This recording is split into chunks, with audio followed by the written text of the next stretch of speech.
کی سب سے بڑی جو کہتے ہیں نسل کشی کی جا رہی ہے.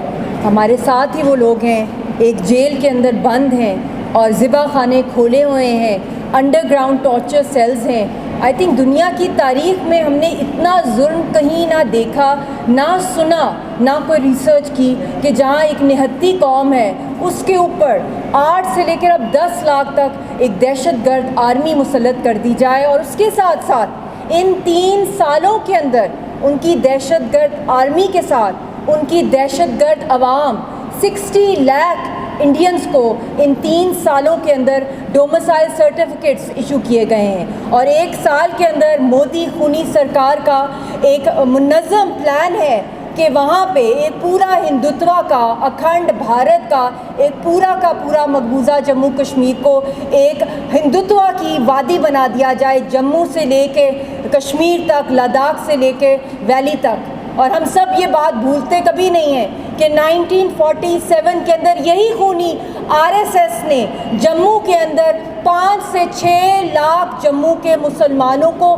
ذبح کیا, ان کے سروں کو کاٹا, ان کو چھلنی کیا, ان کے گھر تباہ کر دیے, اور ان کی چند نشانیاں پاکستان آزاد کشمیر میں ان کے وارثوں کی ہیں یا دنیا بھر میں کوئی چند رہ گئے ہیں, باقی ان کی ساری نسل ہی ختم کر دی. وہاں میں خود گئی ہوں جموں بہت دفعہ, وہاں پہ ہر 2 قدم کے بعد ایک نیا مندر تعمیر کیا ہوا ہے. ہر جگہ وہاں پہ بندر ہیں, مندروں کے اندر وہ پوجا کرتے ہیں. انہوں نے پوری مسلمانوں کی جو ہسٹری تھی وہاں سے ختم کر دی. اور اب 1947 کے بعد اب پچھلے 3 سالوں سے وہی RSS مودی کی صورت کے اندر وہاں پر آئی ہے, اور وہاں پہ نہ صرف کشمیری قوم کو ختم کیا جا رہا ہے, کشمیری مسلمانوں کی جینوسائیڈ ہو رہی ہے, بلکہ اس کے ساتھ ساتھ ان کے سارے اکنامک, پولیٹیکل, ریلیجس رائٹس جو ہیں, ان کے جینے مرنے سارے رائٹس جو ہیں وہ انہوں نے چھین لیے. اور یہاں پہ وہ واحد دنیا میں ایسے ہم نے جنازے نہیں دیکھے جہاں پہ جو فوت ہو جائے, شہید ہو جائے, اس کی لاش ہی نہیں ہوتی ہے, اس کی لاش تک لے لیتے ہیں, اس کی لاش کی بھی بے حرمتی کرتے ہیں.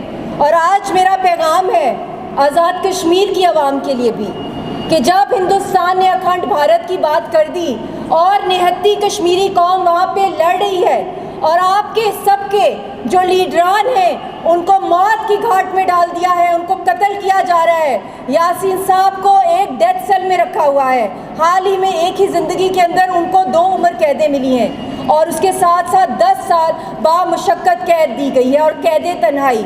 اور وہ قید تنہائی وہ نہیں ہے کہ کسی گیسٹ روم یا کسی فارم ہاؤس کے اندر قید کر دیا ہے کہ وہ گھومیں پھریں, وہ بیڈمنٹن کھیلیں, وہ فلمیں دیکھیں. یہاں کے اور قسم کے ڈیتھ سیلز ہیں جہاں پہ اوپن ٹوائلٹ ہے, 5 بائی 7 فیٹ کے قید خانے میں رکھا ہوا ہے, جہاں پہ کوئی کھڑکی تک نہیں ہے. دن میں 1 گھنٹے کے لیے آدھا دروازہ کھلتا ہے, جب ان کو جیسے ایک جانور کے ساتھ بھی نہیں ہوتا, اور پھر ان کو پیدل چلنے کا کہا جاتا ہے کہ تھوڑی ٹانگیں ہلا لیں. اور اس وقت 12 دن کی بھوک ہڑتال کے بعد نہ انہوں نے کھایا, نہ پیا, نہ انہوں نے لائف سیونگ ڈرگز لی. ان کا ایک ہی مطالبہ تھا مودی کی خونی دہشت گرد سرکار سے کہ مجھے فزیکلی پریزنٹ کیا جائے. کہیں آپ نے دنیا میں سنا ہے کہ جس طریقے سے ظلم کشمیری قوم کے ساتھ ہو رہا ہے, شیگویرا سے لے کے آپ دیکھ لیں نیلسن منڈیلا, سب کو عدالتوں میں پیش کیا جاتا تھا, جتنے بھی بڑے سے بڑے فریڈم فائٹرز دنیا کے اندر آئے. مگر یہاں واحد جگہ ہے جہاں نہ آپ کو پیش کیا جاتا ہے, نہ آپ کو لائر رکھنے کی اجازت ہے, نہ آپ کو بولنے کی اجازت ہے. یہ لیڈروں کے ساتھ اس لیے کیا جا رہا ہے کیونکہ ایک تو نسل کشی کی جا رہی ہے, اور تحریک کو دبانے کے لیے, دفنانے کے لیے قبروں کے اندر کہ ان کے کوئی لیڈر نہ ہو. اور سعید علی گیلانی صاحب کے ساتھ جو کچھ کیا گیا, ہاؤس اریسٹ کے اندر اس بزرگ رہنما کا جب آخری سانس نکلیں لے, آپ سب مقابلہ کریں اس آرمی کا جو ہندوستان کی دہشت گرد آرمی ہے. لائن آف کنٹرول پہ جو دہشت گردی کی جا رہی ہے, وہاں جو معصوم لوگ آر اور پار رہتے ہیں, ان کا کوئی پرسان حال ہی نہیں ہے.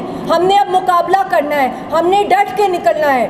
اور خالی یہ نہتے ہونے کی بات نہیں ہے, ہم سب نے کفن باندھے ہوئے ہیں, اور اس تحریک میں جو جذبہ ہے اس کو ہم نے اور بڑھانا ہے, اس میں ہم نے اور شدت لانی ہے. یہ نہ ہو کہ کشمیری قوم جو ہے وہ بالکل ہی ایکسٹنکٹ ہو جائے, اور پھر اس کے بعد دنیا ہاتھ ملتی رہے کہ یہاں کوئی امن کا راستہ کھولے. یہ ڈیفینیٹلی نیوکلیئر کی طرف مودی سرکار نے لے کے جانا ہے معاملہ, کیونکہ اس کو کوئی ہوش نہیں ہے, وہ پاگل ہے, وہ پیاسا ہے کشمیریوں کے خون کا. کوئی بھی نہیں ہے جو اس کے ہاتھوں کو جو ہے زنجیروں کے ساتھ باندھے.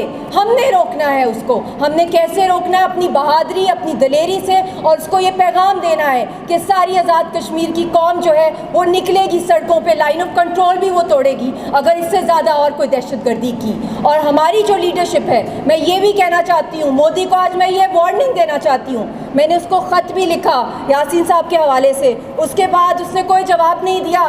مگر اس کے بعد کیا ہوا؟ میں نے اس خط میں لکھا کہ اگر میرے شوہر کو ڈیتھ سیل کے اندر بھوک ہڑتال میں ان کو موت کا فاقہ جو ہے مجبور کر دیا ایک فنڈامنٹل رائٹ کے لیے, اگر ان کو کچھ ہو گیا تو تم ذمہ دار ہو, تم ہو قاتل, تم ہو دہشت گرد. مودی رسپانسبل ہے. اور اگر انہوں نے اس طرح کرنے کی کوئی کوشش کی تو میں یہ وارننگ دینا چاہتی ہوں کہ ہماری سیاسی قیادت, ہماری سیاسی موومنٹ کو جس بے رحمی سے کچلا جا رہا ہے, پش اگینسٹ دا وال کیا جا رہا ہے, ہمیں کوئی فریڈم نہیں ہے, آزادی نہیں ہے کہ ہم اپنے حق کے لیے باہر نکلیں. تو تم کیا ایکسپیکٹ کرتے ہو کشمیری قوم سے؟ ہم ڈر جائیں گے, ہم اپنے بلوں میں گھس جائیں گے جس طرح تم بنکرز کے پیچھے چھپ کر آتے ہو. مقبوضہ جموں کشمیر میں ڈرون اور سیٹلائٹ کیمراز لگا کے, سنائپرز اٹیچ کر کے, تم تو بڑی, تم کہتے ہو میری بہت بڑی چھاتی ہے, میں بہت بہادر ہوں, تم تو وہاں آ کے چوہے سے کے بل میں گھس جاتے ہو, تمہارے اندر تو کوئی دم ہی نہیں ہے. تو میں تمہیں یہی کہنا چاہتی ہوں کہ کشمیری قوم بہت خوددار قوم ہے.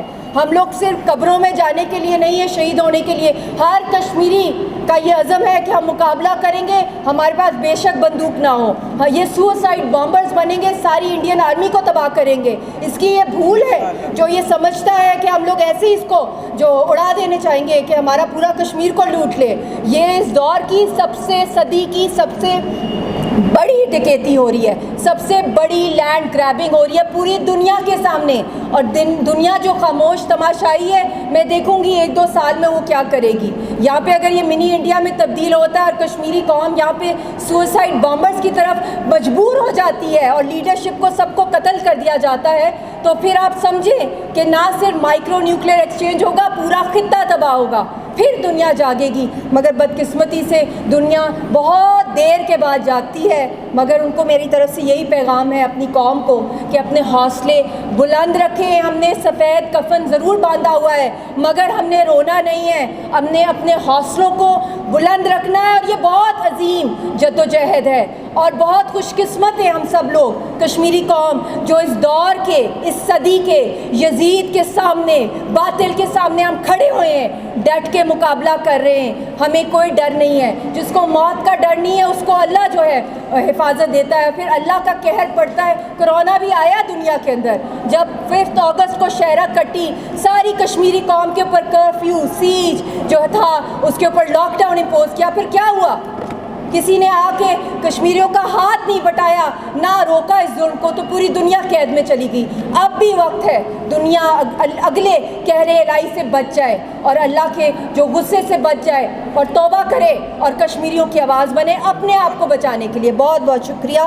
اور اس کے ساتھ میں یہ بھی کہنا چاہتی ہوں وقار صاحب اور ناہید صاحبہ اور جو راولپنڈی آرٹس کاؤنسل ہے کہ یہاں پہ میں جب بھی آئی ہوں, میں یہ میرا گھر ہے.